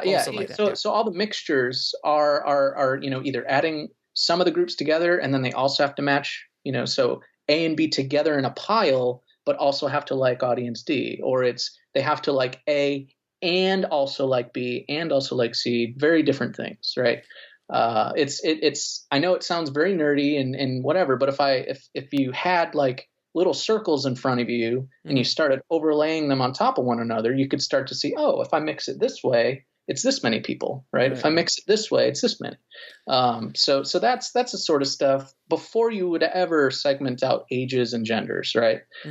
Which totally takes it to a different level. If you're only trying to get to people of this age or more or whatever, it goes even more. But if someone was sitting down, the best way to explain to somebody who's going to sit down and try and do this, right? So they had $1,000, like you said, right? And they don't want it to just disappear. And if you have your trailer and say you come up with at least the best targeting you can come up with, and as best you're able, you test out something. If you have $1,000, then maybe test out 3 different audience mixtures on launch day, and put $50 on each one, or $25 on each one, and you're going to have to let it run. You're going to have to spend probably 10%, 15% of your money in order to let the ad optimize enough, which means Facebook's learning out of this big group you fed me who's responding best. It's going to start shoving things over to that segment. Because Facebook wants you to succeed. Well, here's the thing, and when people say, oh, that sounds ridiculous, no. The less efficient their ads run, the less money they're going to make, because the competition that's constantly happening between ads, like they don't want to display something just a bunch of times for the wrong amount of money. That sounds like counterintuitive. Like, of course, they would want to just light your money on fire and walk, but it's in their best interest that you spend more money as you get great results. Right. Because if you start seeing action, and you're going to go, oh, I need to put more money in, and you'll start you'll like spend a crack addict, right? you'll go out there and get your money and start pumping it in if you see Yeah. So as that stuff rolls out, they're trying to find, and the company that I work for in my like 9 to 5, we have like Facebook reps that we talk to and, find out when stuff's going to shift, before it kind of surprises us. And there have been times when they, this is an interesting thing that'll give people a little bit of an idea. Facebook doesn't just deliver on Facebook, right? They deliver to Instagram, and it delivers to Audience Network, which is kind of their proprietary delivery device to put ads from their ad platform elsewhere on the internet. Kind of like their Google ads. Yeah. So you'll see an ad that you're running on from Facebook will show up in between, a video on CNN or CNN.com or something like that. Or they have in-stream ads that can show up on your Apple TV now, and so it's insane. They have reached far and beyond, the Facebook platform. Personal opinion, after running a lot of stuff at smaller spends, would be focus it on Facebook. As of now, whatever day this airs, whenever you're listening to it, I know things change all the time, but like focusing in on Facebook placement is just the best way to go. A lot of people are viewing things on mobile as opposed to desktop now. Mobile video is kind of the majority of video consumed. Going mobile only sometimes is worth a try. There are other principles like captioning your video is an absolute must. You just please do not put it out there without the caption file attached, because this will drive. I can hear from the future lots of filmmakers screaming from their desktop right now, but 30 to 60% on average of like trailer views are done in a sound off environment, completed ones. And that will drive people nuts because they worked all this time making it sound good, and music, spending money. Oh gosh. But here's the thing though, is that's someone who's willing to watch your 2 minutes or 90 seconds while reading it. I mean, a lot more people do that and don't mind doing that than we want to believe. Well, yeah, because I do it all the time, because sometimes you don't want the sound to play when you're in the middle of a meeting or you're watch it though. Yeah, but you want to watch it. Exactly. Yeah. And just that stuff matters. Your costs are going to go up if you're not captioned. Because people are going to see it and go, "Oh, I don't know what's going." And even if they're interested, they might bail because they can't view it in the environment that they want to. If they want to click on it, the captions disappear and they can listen to it all they want. But most folks are actually going to finish it in a quiet environment with their phone in portrait mode. And that makes so many people upset. But truthfully, it's just, is it more important that more people sit down and consume the movie? The whole 90 minutes to 2 hours that you poured over, is it more important that more people watch that, or that they watch your trailer the way you want? And I'll just because I know closed captioning becomes a big beast for a lot of people. There's a company that I use all the time. I'm not paid by them by any stretch of the imagination, but I just love their service so much. Is rev.com. I'm sure you're That's familiar. all we use. Rev.com. I use them not just for closed captioning my YouTube stuff and my Facebook stuff. I actually use them to close caption the movie. DVDs. And I sent that file over to iTunes, which is a beast to go through the QC process. And when they approved it, I was like, I'm with you forever. And it's so great. It's $1 a minute. As opposed to $8 a minute, what it used to be. Oh man, I've paid so much money making DVDs and stuff in the past where I had to pay that much, and it was just like brutal. Yeah. Rev.com is where to get it, and most trailers. I mean, it's going to cost you $2? If that, it's a piece of cake. It's like $2-3 if that, right? Yeah, it's nothing. And Facebook will let you it'll auto generate captions that you can then edit and time yourself right on their platform. Like if you want to go that route and save the few dollars, then fine. But it's not necessary, really. So captions are a huge deal in terms of ROI per dollar. And then the thing I didn't put in that article I wrote because I honestly just expected to get murdered. was square optimization for Facebook only. Which What does that that mean makes exactly? square optimizing your trailer. So, the square yes, changing the which aspect ratio. and here's the thing: I'm not saying you have.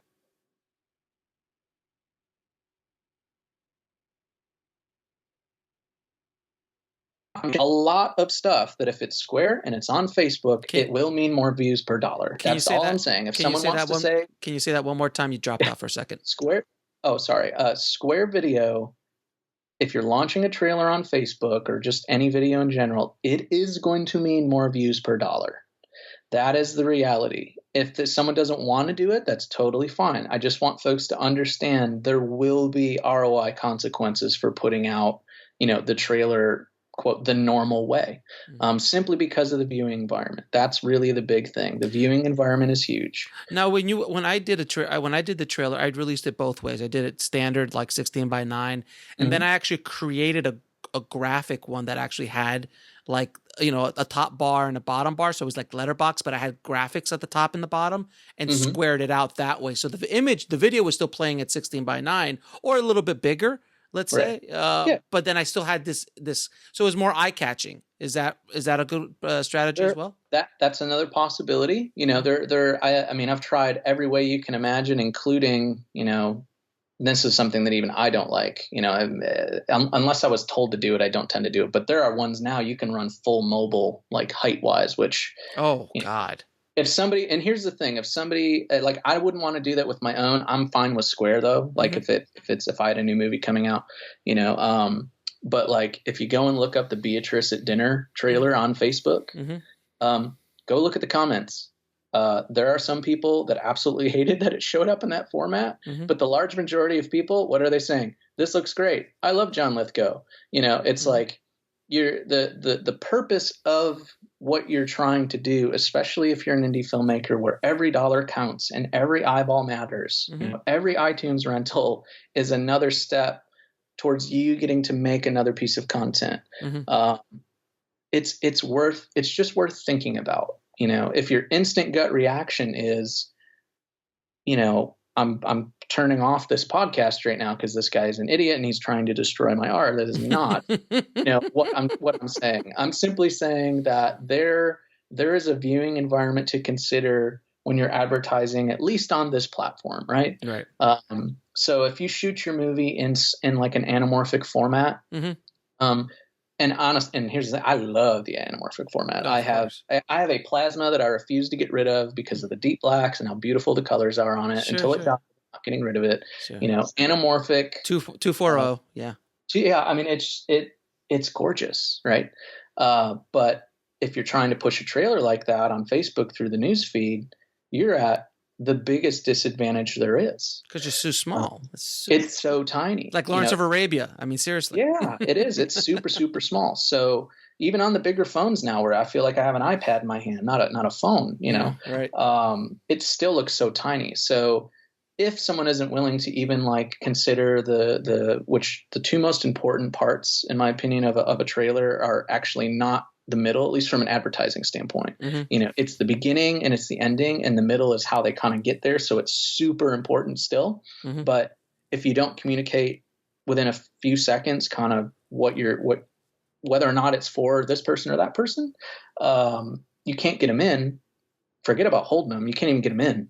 And then at the end, if you don't quickly wrap up and you're like, no, I want to see all my logos and I want a slow fade with the mood and the voiceover, and I want, the title to show up for 8 seconds. It's different. It's a different word. It's a different piece of content for a different audience. It is. It's you know what? Launch that on YouTube. Put the one that that one on YouTube, right? But for Facebook in particular, to get that best ROI, you want to get in and you want to get out. Now, one other thing I wanted to ask you in regards to video on Facebook. I know a lot of people do this. They'll put it up on YouTube, grab the link, throw it on Facebook, and promote that. That's not a good idea, correct? No, it's a horrible idea. It is. something that I know there's probably a lot of folks listening that are thinking this way is they're really concerned about having all their views in one place. They just want that number to be huge, when what I was trying to say earlier is the number that really matters is not the number that's public. I know that drives folks nuts, but it's the data behind the scenes that really is the most valuable. You can have a million vanity numbers all you want, right? Doesn't really matter. But yeah, as an example of what's changed just recently, it seems, if you put a YouTube link into Facebook and post it, the play button's not even there anymore. It isn't. No, it's not. And I do post it because I do get some traffic from it. Sure. But I'm just kind of tossing it. I'm not boasting it. It's organic, and whatever I but get, it's I not get. embeddable anymore. They took away the embeddable nature of even a YouTube video on Facebook, which, if that makes someone angry, I totally understand. But they always treated it in the past, not quite as bad as they do now, but they always treated it basically the way a normal link is treated, right? It's an offsite sort of deal. It would get that kind of organic distribution in the past anyway. The best way to get views from a Facebook user is to put the video on Facebook. Whether you have money on it or not, way more people are going to see it that way. Yeah. So that's a huge, I hadn't thought about bringing that up. So I'm glad you brought that up. It's just not going to get the kind of reach you want. The one thing also I discovered is that when you post something on Facebook, if you have a link that takes you out of the platform, Facebook kind of penalizes you a little bit more. A little bit, yeah. A little bit, not a lot, but a little bit, to the point where a friend of mine who's in the space, he's like, dude, why don't you just put up an image, just an image, a meme of some sort, no link, and watch how much you get action you get off that. And I did, and I was like, it was probably 50 to 80% more views than the post I just did prior to that. Right. And and same thing with a Facebook video. If you put just a Facebook video with no link, you're going to get a lot more action. Is that true? Right. Yeah, no, it's true. That's why when someone launches a trailer organically on their page and they intend to put ad spend on that, as opposed to the trailer living as like an ad unit somewhere else, try not to put a link in there. And that was the other thing I was going to say, and this is something that a little tip that I found, and please tell me if this works or not, or how you do it, is if you put, let's say you put one video up, right? You constantly boost that video. So you get all of that kind of social currency, because all those likes and all of those shares and all of that kind of stuff. So you keep pumping your money into that's been organically posted on your page originally, but you keep boosting that specific video that way. It does give you a little bit more gravitas when you're on, because if you see something that has 1 million views because you've been pumping it a lot, it gives you a little bit. I always look, honestly, I don't know why I do, but I always look at the views. When I see a video that I like, I automatically go down the views. I'm like, oh shoot, that had 23 million views. Right. It's kind of like being part of the popular instead of, if someone's going to launch the trailer for their movie on Facebook and they're doing all the stuff we're kind of talking about, launch it on the page as an organic post. And then when you go in to create the ad unit that you're going to push, put your page in so it knows I want to use this page, and then you choose an existing post, and that's the post that you select. So you can run an ad on the outside. There's a big difference between running a video views ad that's optimized for views through an ad account and boosting a post from your page. Okay. Those are two. It's still running basically as an ad, but two very different kind of ways of doing it. Which is more. So the running an ad using an existing post is much more powerful than just boosting it?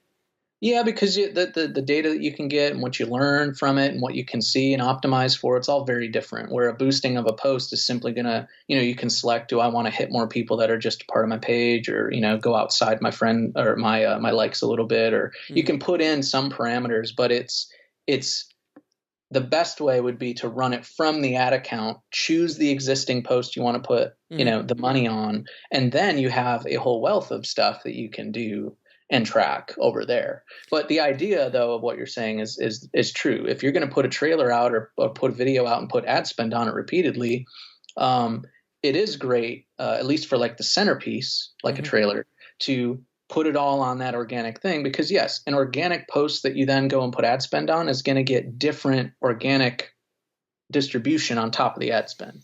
Right. You want those shares. You want those. Yeah, the shares. And something that Facebook didn't used to do, that now it's a little bit easier, is they kind of in their database are going to pool a lot of the views together. So even if I set up a bunch of ad units of the same video within my like media uploaded library, the view ad unit to ad unit, even if they're pushed to totally separate targets, are going to show me a total view count, not each ad unit has 100,000 views over here and 50 over here. And, the shares and comments and likes are all going to be separate, but the view count will look the same for the whole.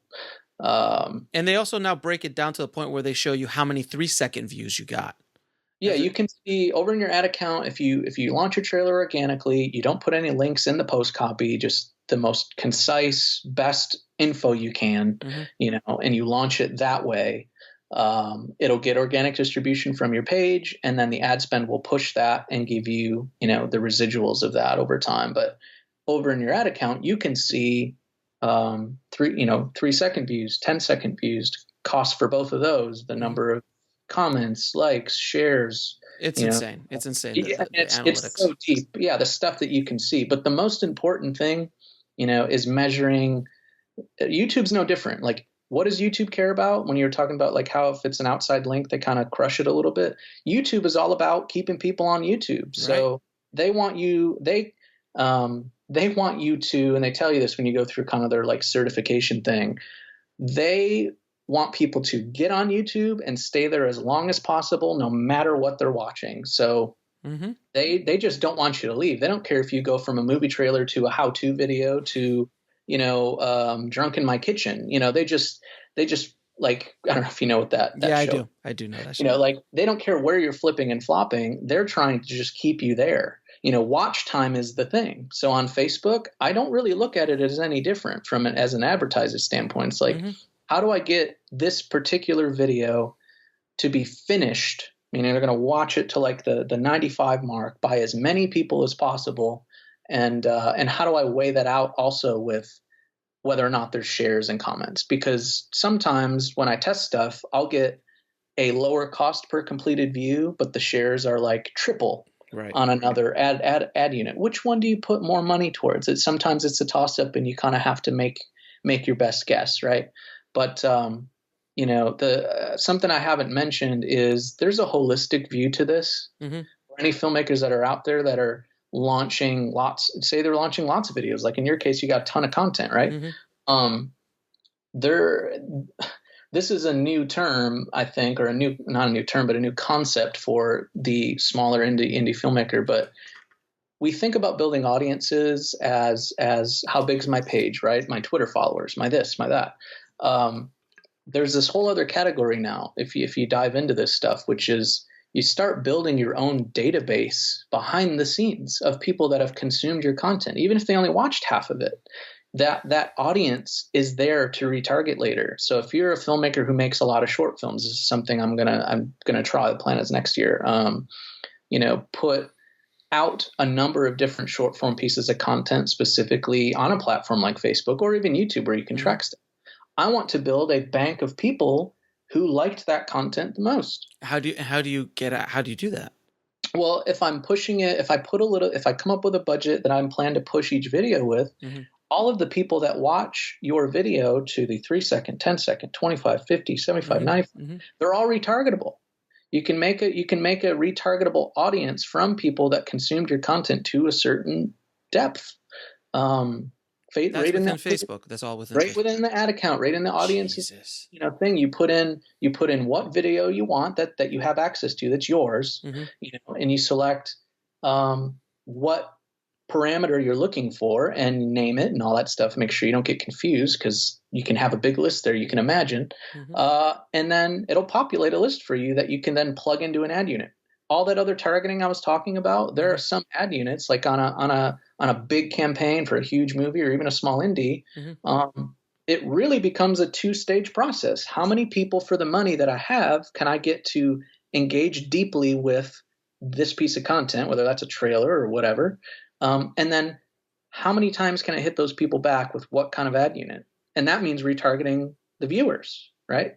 So creating audiences of people that watched that trailer to 95% is literally my biggest focus sometimes on a campaign. How many good people can I get Leads. to finish this trailer? Yeah, leads. Yeah. And then leads. Create that retargetable audience of folks who are familiar now with the movie. And then on release week or something, say it's just a DVD or something coming out, I create an audience of those people, or I probably created it long ago because it'll kind of keep updating, the number grows. When I go to advertise, that's the audience I put in. I don't put in all the other targets. I went through that stage already. Right. I only want to go after the 100,000 or whoever that finished that trailer so I can remind them, hey, that thing you watched a month ago, it's out and here's where it is. That's available to basically anybody. So if you think about not just one movie, but multiple pieces of content, say it's not movies, right? Say it's like the show you've got, or someone does a short form series or anything, there's a way to look at this as I'm building data for the long haul of this big group of people who are watching my stuff, who are liking what I've got. Now, they might not like your page, right? A lot less people are liking pages now than they used to. That used to be the thing. A lot less folks are willing to kind of like do that, but they're willing to engage with really good content again and again and again. So those numbers behind the scenes, those retargetables are like gold for anybody, big brands, little filmmakers, local pizza business, for goodness sake. Being able to retarget folks that engage with content on different levels, not just video, but other stuff, and people that visit your website. It's like there's high value intent there on their end. And they're able to be retargeted. It's no different than the way cookies work elsewhere on the internet, right? Right. Exactly. Now, real quick, I have one last question because we've been going for a while. I don't want to take up too much more of your time. You're good. What is it? Please tell everybody the difference between a Facebook page and a Facebook group, and how powerful each of them are in their own way. A group is very specific. It's much more for, smaller communities. You can close it, right? So it's like just for filmmakers in Nashville, or it's just for there's one for my HOA, Yeah, right. So the groups are much more for, very specific, tight knit, it's not necessarily for brands. It's much more for, what would be the right word? Can't think of the right word, but a page is much more for a branded piece of content, a person, a movie, a book, a band, like Coca-Cola, isn't going to have is it true though? But is it true though that groups automatically go into some sort of feed, or that everybody in the group sees it much more than they would see organically in a page? Honestly, I don't remember. A group though is not the right way to go for what we're talking about, simply because your advertising opportunities are just not there. No, exactly. This is a completely kind of side hustle. Sure. I mean, what? This used to be the way, like how I initially built, because I'm not making movies through this company anymore. The company that I started, I built like 1 million fans on Facebook basically over time. And I don't use that anymore, just because it's not kind of where I'm creating art anymore. But before it was the groups, because they didn't even let you create pages back then. Yeah. So I grew like a group up to 10,000, and that was where the limit was. And then I tried to migrate everybody over to a page, and then I grew the page. But groups are for more specific things where you kind of intend for it to exist within a box. That's more how that works. In terms of the organic distribution, I'll be honest, I'm not 100% sure. I think a lot of it though, from what I remember, because they change stuff about their algorithm and push code daily. It still kind of works in a similar way. I think whether it's a personal profile post or a group or a Facebook page, the more engagement it gets faster, the more distribution it ends up getting. That's why pages that have 1 million people in them, right? They have a much bigger sample size that Facebook initially puts out there to find out. Mm-hmm. what the engagement rate's going to be, or to kind of deduce that. Mm-hmm. So naturally, of course, the posts from those pages are probably going to go crazy compared to anything else. But I do notice, whether it's a group post, a personal post, or a Facebook page post, when you post and the amount of engagement you get and how quickly is really the biggest thing. It doesn't work like Twitter does. It doesn't work like, Right. other, it's very different. So the content is a big part of that. I've had a lot of trial and error through the years working with Indie Film Hustle and seeing content go up on Facebook. And I did notice, like, when I had one piece of content early on when I launched Indie Film Hustle that kind of really went viral to the point where it probably reached 500,000 million. That's great. It went crazy. And that taught me a lot because I know where I posted it. I know how I did it. And then you start figuring out the psyche of the customer. You figuring out because of and when I say customer, someone who I want to consume my content. The idea of virality as a thing, on the internet Mm-hmm. has changed so much, where Mm-hmm. it doesn't really happen the way it used to anymore, and it doesn't happen as often. So no cat videos, not as much. Well, yeah. See, that's the thing. There are still the pieces of content that are just like they always seem to go nuts no matter what. But that whole idea of someone trying to make someone go viral or make something go viral. No, you can't. Yeah, I feel like it used to happen a lot more in the way that you're talking about. And that probably, again, had a lot to do with the way the algorithm was kind of working on Facebook too. Even a year ago, or 2 years ago. Yeah, not that long ago, So you'll notice on your personal account, the people you interact with more on Messenger or just their posts, you're going to see their posts more often. You're going to see them, quicker. That person you've been friends with for years, you haven't seen their content in forever. It's because, well, you didn't interact with them at some point for a really long time. And Facebook was like, well, I'm not going to, deliver that. I mean, that bothers some folks that it works that way, but things are moving that way, or really are already there on Twitter or, on YouTube. You have AI at work here, where it's looking at all this stuff and deciding what you're probably more likely to enjoy, because there's just so much content, right? It's so much. I mean, it's 1,000 hours a minute gets put up on YouTube. Netflix is no different. There's that whole idea where people say, oh, Netflix buries all these movies, and all that stuff, that kind of, that vibe out there you get from folks. Sure. It's, you know what, if you had that many titles, even if it was a perfect running list at all, like if you went on your Apple TV and saw new releases and it literally listed all of them and didn't pick and choose for you, you would have an even harder time finding something to watch, because now you have 5,000 things to look at and not, whatever the newest 50, right? Yeah.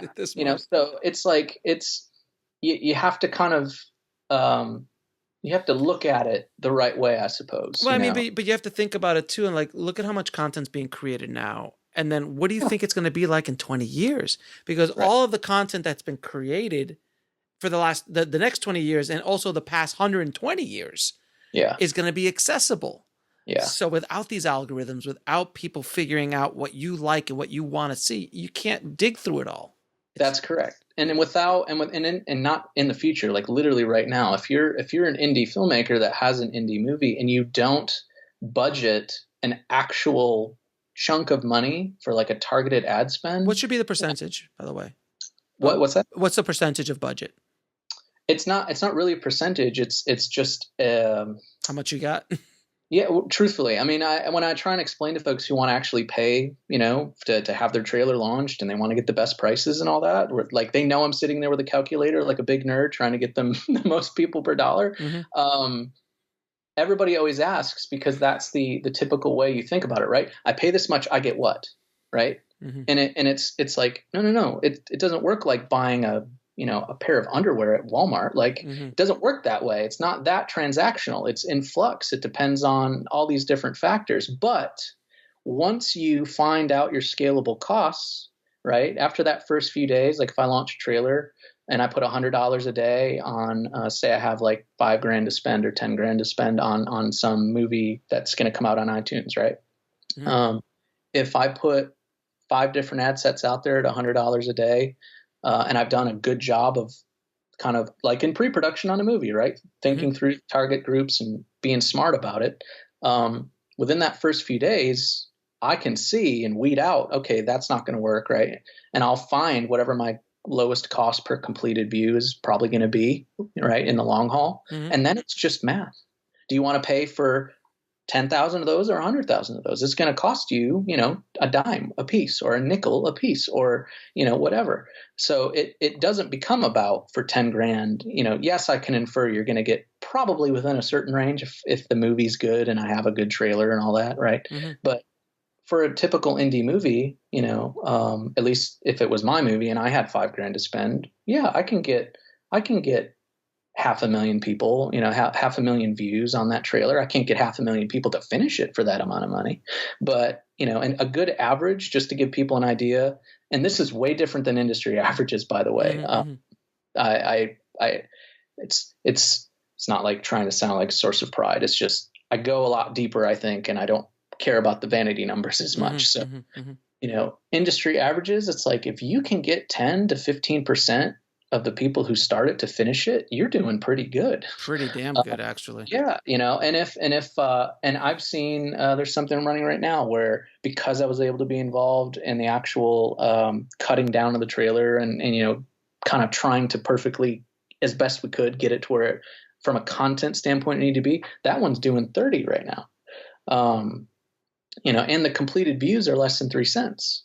Like completed views, they watched 90 seconds of it for 3 cents.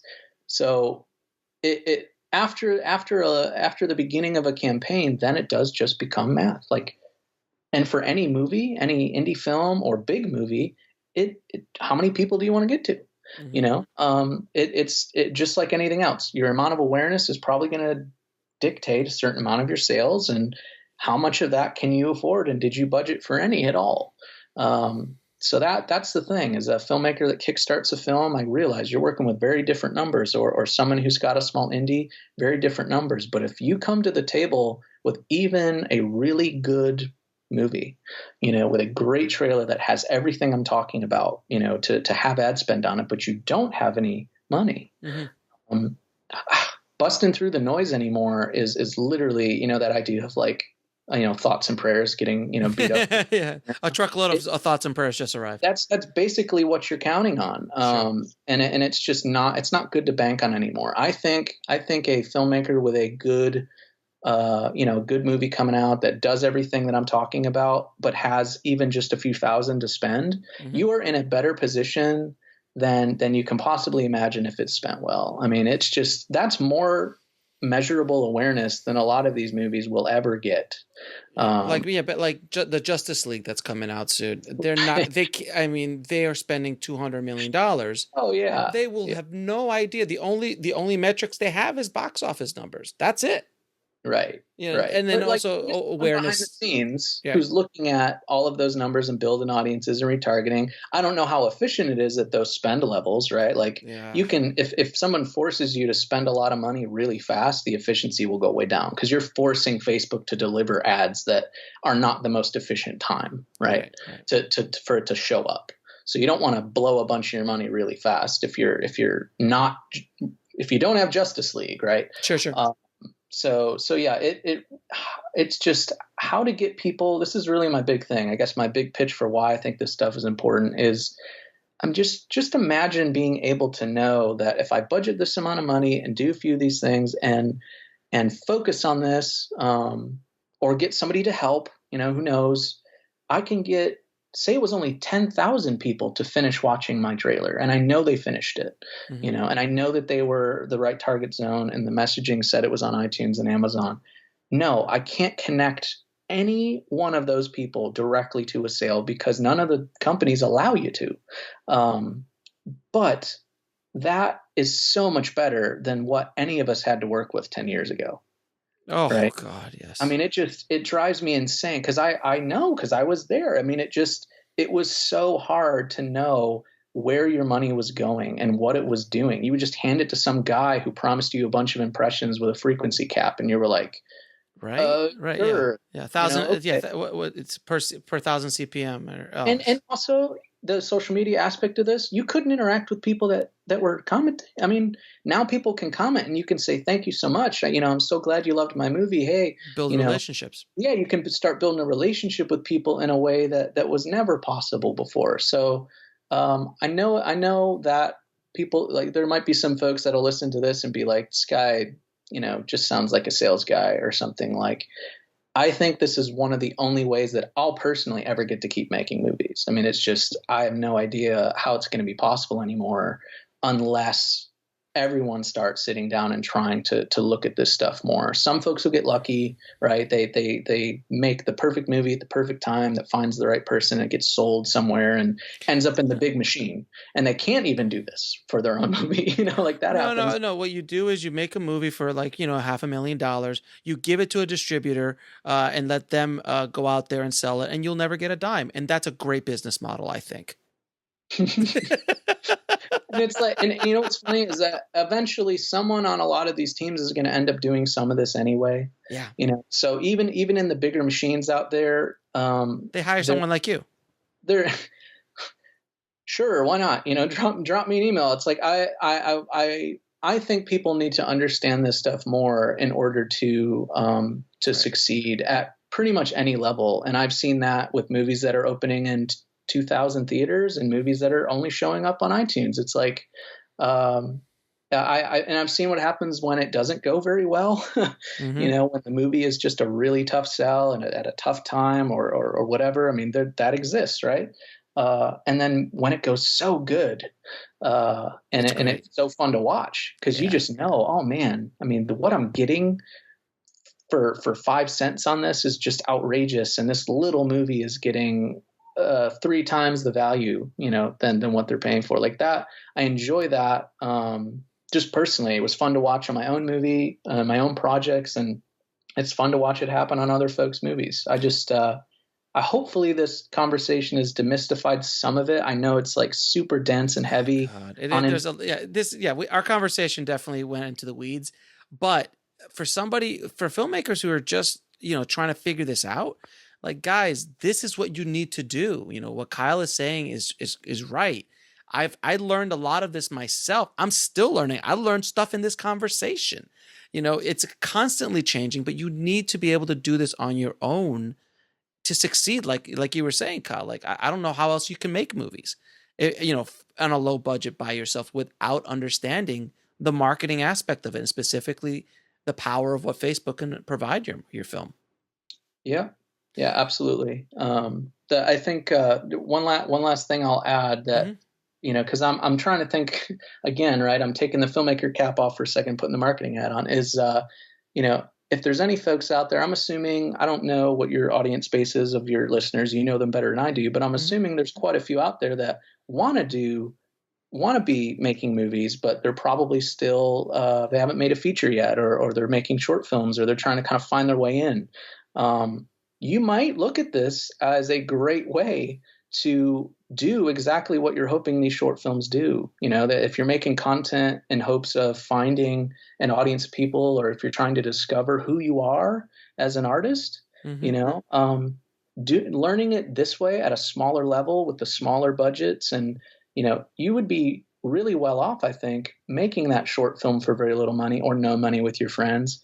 Imagine putting just a little bit of an actual budget on trying to push it to an audience on a platform like Facebook, instead of just kind of tweeting it and hoping, some see it. Some people will, right? Like, I'm not saying all these other things don't work and don't have value, like traditional PR, even like when you have a movie coming out and stuff. It's not about that. I mean, I think that there's this whole universe that's being ignored by folks that are doing all these other right things, but they haven't considered how powerful these tools are, not just when you have a feature to pay back and all that, but even just when you have a passion project that you did for nothing with your friends and you want as many people as possible to see it. Or if you seen amazing short films about like issues, they're issue driven, or they're about suicide, or, I know, like, there's just what's going on with the Weinsteins and everything, right? Remember that short series that came out recently? It was kind of that. Imagine making something personal like that and for no other reason than just enjoying it, period. But wanting as many people to see it as possible, why not put it on Facebook and put a little bit of ad? But if you're going to spend anything, why not try and spend it there? If there's any shot at finding an audience of people that really like your work or like what you have to say, it might actually be great to start small there and push something with ad spend on Facebook in a video views environment. Like, that's something that I haven't seen a lot of people do, because they're kind of hoping the short film it'll just go viral, or the right person will see it. Maybe the right person is the person on their phone right now in their living room. And because you haven't done this, they're not going to see it. Let me ask you a real quick question, and then we're going to stop, because because we could keep going for hours, Kyle. As you can tell, I'm into this. And it's really great, valuable information. But would it make sense that you make a short film? And what does a filmmaker who makes a short film want happen? They want that short film to be seen by the right people in Hollywood, let's say, that will look at that short film and go, oh, I want to talk to that filmmaker about making the feature, or about signing them, or about whatever, right? With the power of Facebook, couldn't you research people, agents at CAA, ICM, William Morris Endeavor? Know exactly where you're going. And focus on and find them on Facebook. This is going to be research. This is going to be like off-site research. But you find these agents that you want to focus on and literally just push those videos towards those specific people on a constant, just constantly pushing, to the point where you can make something go viral in the CAA world. Like all these assistants to agents start talking about. I'm just throwing this out there. I just had this idea. I mean, I'm telling you that not only is that possible, but that happens all the time. It's like buying. You think big advertising buyers aren't buying a traditional billboard, and buying the one that they know is near the home of the executive that they need to impress, like that. I'm telling you for a fact, because it actually happens. That's actually something. That's a thing. You're trying to impress a certain person. There are plenty of times where that sort of thing is done in traditional advertising, just to impress. People that need to feel like something's happening. Like, it happens all the time. So this is no different. Not really. Like you're buying the billboard across the street from CAA's, Oscar campaigns, right? Oscar campaigns are so focused on where all of the voters are. And there's billboards everywhere, it seems, at that time of year. And traditional ads, like, you think they're not putting in zip codes where the voters are concentrated? Of course. Exactly. Yeah, so it's the same concept. It truthfully is. It's the same idea. So like that sound, it might sound like, man, that sounds kind of slimy, but like, no, dude, this is the world we live in now. Dude, this is war, man. Yeah, this is a hustle, dude. You gotta go in there and you gotta do what you gotta do to get ethically and morally. But what I just said that's just marketing. It is. What it is, Alex, is it's the indie film hustle. Hey, and that's a great place to end this. Now, where can people find you? And if they're interested in possibly hiring you to work? Best place to reach out to me is like on Twitter. My handle is just Kyle Prohaska. It's just my full name. I'll put it all in the show notes. Yeah. Or look me up on Facebook. I'll chat there. Pretty much anywhere you can get a hold of me. Nobody has my name. That's one great thing about. I think there's one other kid on Facebook who has my name, and that's it. So all right, cool. Kyle, man, this has been epic. I hope we did some good here today. Thank you so much for demystifying Facebook and Facebook ads and how filmmakers can use Facebook to get their movie out there and hopefully make some money and survive and thrive in this business, man. Thank you for your Facebook Ninja skill, sir. Thanks for having me. I warned you, it was definitely going to be an epic episode, and I want to thank Kyle for just opening up and sharing all of his knowledge in regards to Facebook ads and how to market on Facebook. So I hope you guys got a lot out of it. I did. I've been doing this for a few years and using Facebook, and I learned a lot talking to Kyle. So it is your responsibility as a filmmaker to understand social media. It is as imperative as you understanding camera, lenses, writing, working with an actor. Social media and marketing your film and your projects and yourself is so important. So you need to understand this stuff, guys.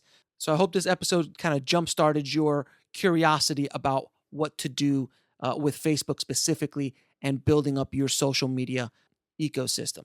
Now, if you want links to anything we talked about in the episode, please head over to indiefilmhustle.com/200 for the show notes. And again, guys, thank you so much for getting me here to episode 200.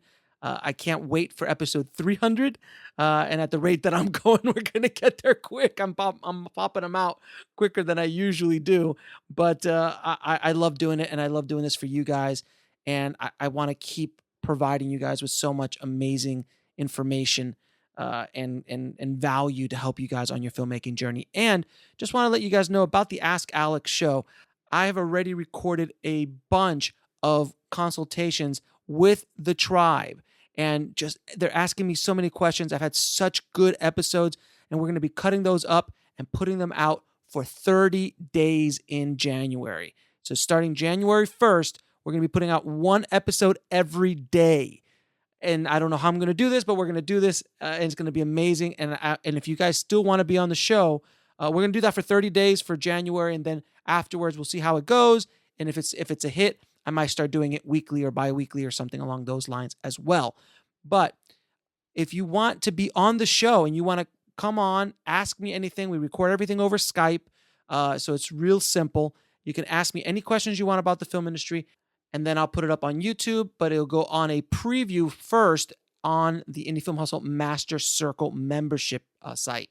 So you guys in the Master Circle will have first dibs at all of this amazing new content before anybody else does. So if you want to be on the show, email me at ifhsubmissions@gmail.com. I'll put the link and I'll put the email in the show notes. Guys, thanks again. 200! As always, keep that hustle going. Keep that dream alive. And I'll talk to you soon. Thanks for listening to the Indie Film Hustle podcast at indiefilmhustle.com. That's INDIEFILMHUSTLE.com.